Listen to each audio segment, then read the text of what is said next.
Buenos días, nosotros vamos a hablar de la enfermedad de Crohn, sus deficiencias a nivel celular, sus síntomas, su relación con el aparato digestivo y cómo se va relacionando con la parte alimentaria y qué problemas podría ocasionar en la salud de las personas que tengan esta patología. La enfermedad de Crohn es una enfermedad del intestino que aparece sobre todo en edades jóvenes de la vida, entre 15 y 30 años. Se estima que se dan 17 casos por cada 100.000 habitantes en Colombia. Esta enfermedad produce una inflamación crónica de diferentes partes del tubo digestivo y esto causa sus síntomas. Afecta fundamentalmente al ilion distal y al colon proximal, pero esta inflamación puede presentarse en cualquier parte del tubo digestivo desde la boca hasta el ano. Esta condición puede producir en los pacientes síntomas que se conocen como brotes, en los cuales suelen presentar dolor abdominal crónico que puede durar varias semanas, incluso meses, diarrea, pérdida de peso, anemia, fiebre, sangre en las heces y fatiga, o periodos de remisión que constan de la desaparición de los síntomas. La enfermedad de Crohn puede frecuentar según los síntomas que presente la persona, variados a 4 semanas. Los factores de riesgo más comunes son la edad, antecedentes familiares, origen étnico, lugar de residencia, tabaquismo. En los antecedentes, si algún familiar cercano, como un padre, hermano o hijo, padece esta enfermedad, existe mayor riesgo de contraerla. En el lugar de residencia, si la persona que ya padece esa enfermedad vive en una zona urbana o en un país industrializado, lo más probable es que haya adquirido la enfermedad de Crohn en ese lugar. Esto sugiere que los factores ambientales y la alimentación influyen mucho para el desarrollo de esa enfermedad. También en la parte del tabaquismo es otro factor de riesgo importante para el desarrollo de la enfermedad de Crohn. Fumar conduce a otras enfermedades más graves y a un mayor riesgo, por eso es elemental que las personas dejen de fumar y conozcan los riesgos que puede generar para su salud en un futuro. ¿Qué pasa a nivel celular o en los sistemas biológicos? En la parte de los sistemas biológicos, la enfermedad de Crohn afecta al intestino delgado, al intestino grueso y puede ser afectando cualquier parte del tubo digestivo. Otras complicaciones que puede generar esa enfermedad es en los cálculos biliares, cálculos renales e insuficiente absorción de nutrientes.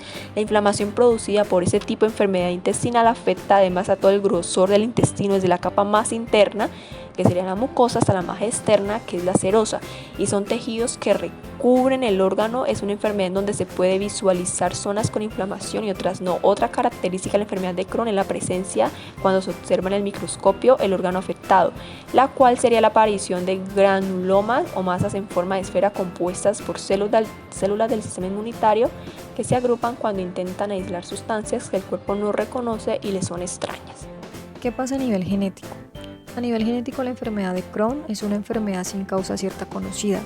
Dura mucho tiempo con periodos de exacerbación de los síntomas y de base inmunológica cuyo origen y evolución no se conoce por completo, aunque se cree que está influenciada por factores ambientales y eventos desencadenantes en pacientes genéticamente susceptibles.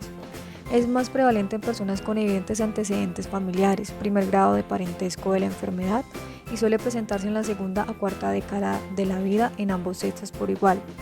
El riesgo de que se desarrolle cáncer de colon, que es lo que más causa intriga en los pacientes, ya que después de muchos años, debido a la irritación constante a causa de los brotes inflamatorios, las células se empiezan a afectar. ¿Qué pasa a nivel de las proteínas y las vías celulares? A nivel de las proteínas, lo que sucede es que debido al déficit de proteínas o proteico que se produce por la disminución de ingesta de alimentos, lo que va a provocar pérdida de masa corporal y con ello una disminución de peso.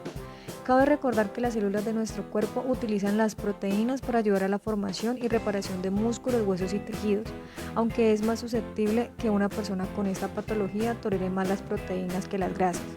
Como lo mencioné anteriormente mi compañera, a nivel celular, la parte del intestino afectada debido a los episodios de irritación, se observa la formación de granulomas o masas dado por la formación de células del sistema inmunitario que se agrupan como método de barrera o defensa.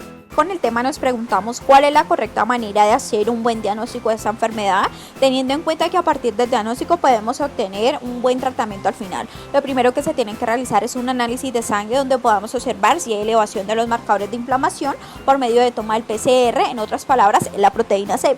Y el PCR, si se pregunta, es una proteína que es producida por el hígado y con esa podemos mirar si hay inflamación en el intestino, pero también en el análisis de sangre podemos observar que si hay menos glóbulos rojos o estos se encuentran más pequeños es porque puede tener anemia el paciente. También se tiene que realizar un hemograma en el cual se puede observar niveles de la hemoglobina, ya que debido a los sangrados el paciente suele presentar descenso en ella, si bien en muchos casos las personas con esta enfermedad aparecen con frecuencia la anemia.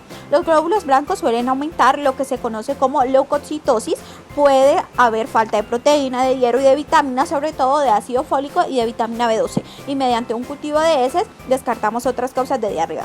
Bueno, para asegurar el diagnóstico se puede buscar datos de inflamación del intestino en radiografías, como el tránsito intestinal. Este se refiere a la toma del contraste por la boca mediante la colonoscopia. En algunas personas es necesario pruebas de medicina nuclear y en casos muy dudosos se puede ser de ayuda la endoscopia oral. ¿Cuál es el tratamiento a nivel nutricional? Aparte, después de que se diagnostica la enfermedad al paciente, se le debe realizar una valoración a nivel nutricional para indicar asimismo su tratamiento, donde el profesional en nutrición hará la intervención nutricional teniendo en cuenta aspectos como valorar y mejorar el estado nutricional de la persona, evitar estados de malnutrición y desnutrición, aumentar el peso en los casos de que sea necesario, disminuir la inflamación de las zonas afectadas por el Crohn, valorar la existencia de intolerancias alimentarias y alérgicas, potenciar el estado inmunitario para evitar infecciones y complicaciones en la enfermedad, prevenir estados carenciales y déficits nutricionales que pueden causar otras enfermedades comunes. Continuando con la anterior diapositiva, vamos a hablar de la nutrición enteral, la cual se utiliza en casos extremos. Cuando un paciente ya está en malnutrición, se debe utilizar a no ser que haya contraindicaciones. En los adultos no va a ser el soporte nutricional primario si el tratamiento de la dieta oral convencional le está funcionando. En caso de los niños, la nutrición enteral se trata como primera línea. Para la elección de la dieta debemos basarnos en los principios básicos de la fisiología digestiva y nutricional. Algunos alimentos que se deben evitar frente a esta patología son los que tienen fibra insoluble, como los cereales y la cáscara de las frutas. Alimentos que contengan lactosa, como la leche entera, yogur, helados, entre otros alimentos. Tampoco se pueden consumir alimentos ricos en grasa. Y la ingesta de las comidas debe ser en pequeñas cantidades para que el cuerpo pueda hacer su digestión. Se debe evitar masticar chicles o caramelos endulzados con azúcares artificiales. Se evita el café y las bebidas con gas. Teniendo en cuenta todos estos alimentos que se deben evitar, cabe resaltar que cada paciente es un mundo diferente y por tal motivo se debe identificar y reconocer qué alimentos tolera y cuáles no. ¿Qué tipo de suplementación requiere un paciente con enfermedad de Crohn? Los pacientes con enfermedad de Crohn, debido a los constantes episodios de diarrea, disminución de la ingesta y problemas de absorción, tienen un alto riesgo de malnutrición por múltiples deficiencias de vitaminas, minerales, tales como el hierro, zinc, magnesio, calcio y selenio, además de deficiencias calórico-proteicas, por lo cual, más que una dieta variada, esta debe ser acompañada por una buena suplementación, tales como la ingesta de glutamina, la cual es la mayor fuente nutritiva para los enterocitos, ácidos grasos omega 3, los cuales tienen un efecto antiinflamatorio.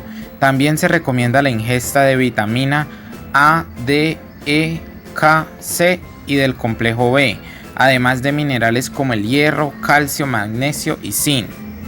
La causa de la enfermedad de Crohn aún no está clara, pero se presume que podría producirse por un desequilibrio en la flora intestinal, por lo que también se recomienda la ingesta de probióticos y prebióticos. Dieta de los pacientes con enfermedad de Crohn. Cabe aclarar que la dieta de cada paciente debe ser personalizada, basándose según sus gustos y tolerancias. Como medida general, en la dieta de pacientes con enfermedad de Crohn se recomienda una mayor ingesta de proteínas, principalmente pollo, pescado o pavo. Además, se recomienda la ingesta de alimentos tales como la zanahoria, el calabacín, el aguacate y el aceite de oliva. Entre los métodos de preparación se recomienda que predominen el cocinado al vapor o a la plancha, evitando así el consumo de fritos. En cuanto a la alimentación y la suplementación adicional, muchos pacientes optan por una dieta libre de gluten, que es una proteína que se encuentra en el trigo, la cebada y el centeno. Algunos médicos recomiendan dietas sin gluten, ya que indica que ayuda a disminuir la hinchazón, la inflamación de gases y el dolor. Pero hasta el momento no hay evidencia científica que indica que eliminar el gluten de la dieta ayuda a eliminar o evitar los estados de brote de la enfermedad. Si se opta por dietas libres de gluten, se debe contar con la asesoría de un nutricionista para evitar que se produzcan más deficiencias de minerales y vitaminas, y debe realizarse de manera individual para cada paciente. En conclusión, es de vital importancia que un paciente con enfermedad de Crohn lleve a cabo un plan de alimentación adecuada. Se controla mediante tratamientos farmacológicos, pero más aún con la realización de actividad física y la implementación de una dieta adecuada en donde se incluya suplementación. Hay que tener en cuenta que esta enfermedad se produce por periodos de brote, donde aparecen nuevamente los síntomas, molestias y otros que son asintomáticos. Muchas gracias por la atención prestada.